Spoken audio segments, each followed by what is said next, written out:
Good evening, everyone. I'm Laura Ingraham. This is the Ingraham Angle from Washington tonight. They keep trying to stop Trump, and they keep failing. Late tonight, the Minnesota Supreme Court dismissed a lawsuit that would have kept the former president off the ballot entirely. That was based on a totally bogus claim that he's disqualified from being president under the 14th Amendment. It's just not going to work. So what's next in their bag of dirty tricks to try to stop this guy? Well, we're going to discuss it a little later.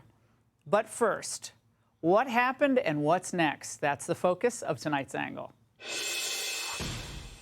No getting around it. Republicans were once again disappointed last night. Big weed and big abortion won in Ohio.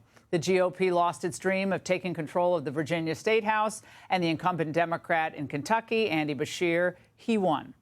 Now, naturally, Democrats are leaping to the conclusion that Biden emerges as Superman.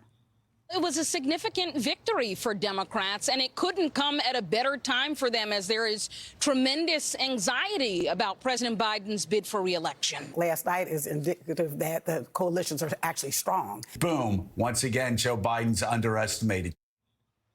Yeah, Joe. Now, wait. Listening to that crowd, you'd think that Biden was out there week after week vigorously campaigning. Virginia and Ohio, Kentucky. Forget Superman, he's more like kryptonite. One of the things I convinced President Ladd when I was vice president, I convinced the president to do.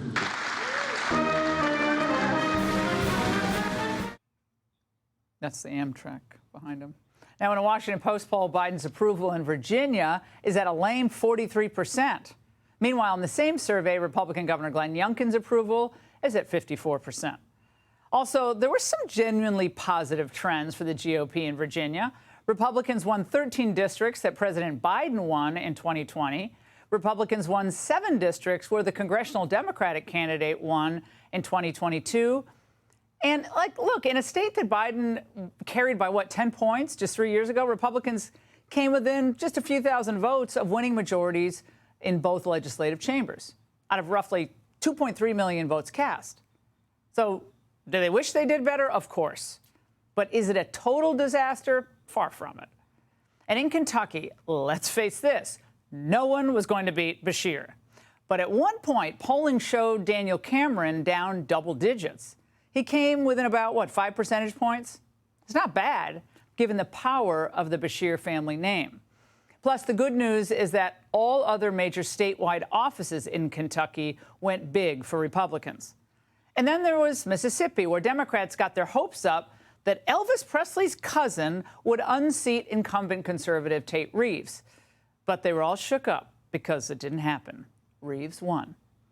Republicans even managed to snag a few victories in New York, where Republican Ed Romaine flipped Long Island's Suffolk County executive seat. We continue to chip away at the Democrat Party there, so keep it up. So everyone's asking me today, I'm going to run into them, what lessons we take from this? What do we do next? Well, first, micro-targeting voters matters.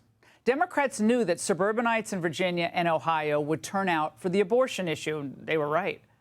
Almost every Democrat ad that I saw in Virginia over the last, 90 days or so was about abortion. It was nothing about how great the economy is under Biden or the Democrats.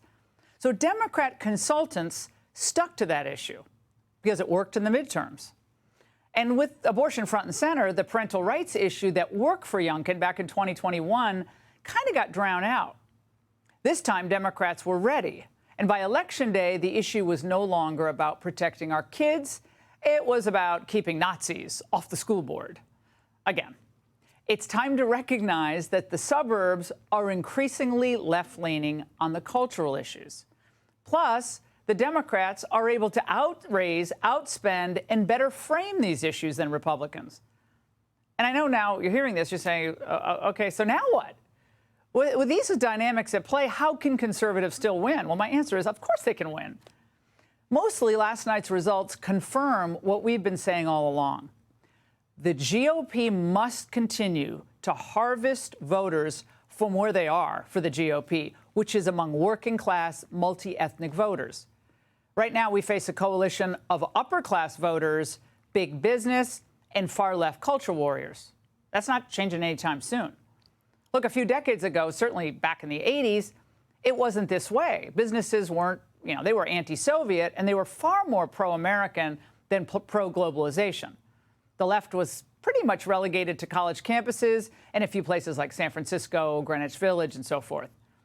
Rich Americans also tended to be more politically pragmatic back then. But that's pretty much changed. But the views of most working-class voters have not changed, which is why it's key that we follow the strategy that Trump began with. Economic growth, stuff like lower gas prices, peace through strength. Elect Democrats and you're going to get more inflation, more exploding migrant populations, and more war, period. That kind of message wins and will prove the overly confident Democrats wrong. Since we've had Joe Biden at the top of the ticket, Democrats won the presidency. They did fantastically well in 2022. Now in 2023, far exceeding expectations. Basically everything they could have won, they won. Then why are Democrats still so worried? Exactly. Even when Democrats are doing great under Joe Biden, all they want to do is panic. Panic? Are the Americans doing great? Panic is exactly what so many American families are feeling now because of Joe Biden. And conservatives need to galvanize those people. And these voters aren't just white men living outside the old manufacturing hubs in places like Akron, Ohio, Burlington, Vermont. They're black and they're brown, too. And new immigrants as well, who came here for a better life for their children, not what they're experiencing today. So the message might be, when we're back in control, you'll be able to keep your gas-powered car and fill it with gas that you can actually afford. When we win, we'll enforce our own border before we spend billions trying to enforce other countries' borders. We'll take power away from government bureaucrats and give it back to you, hardworking Americans who just want a fair shot. Next year's election should be about common sense. We have it, Democrats have none. So they're celebrating Ohio's ballot initiatives, but those issues didn't stop J.D. Vance from winning last year, did they? And another reason, by the way, to believe that Democrats are unjustifiably confident in Biden's 2024 prospects? Look no further than comments made by the matriarch of corruption herself, Hillary Clinton. Barack Obama was behind at this point in his reelection. My husband was behind at this point in his reelection. Joe Biden is not only proved that he's done a good job, but look at the alternative and look at what we would face as a country. And I think the election results yesterday should be very good news for President Biden. Look at what we'd face as a country: peace, prosperity, and a closed border. Yes, Secretary Bleachbit is actually trying to convince us that Biden's political skills are on par with Obama's and Clinton's. Yeah.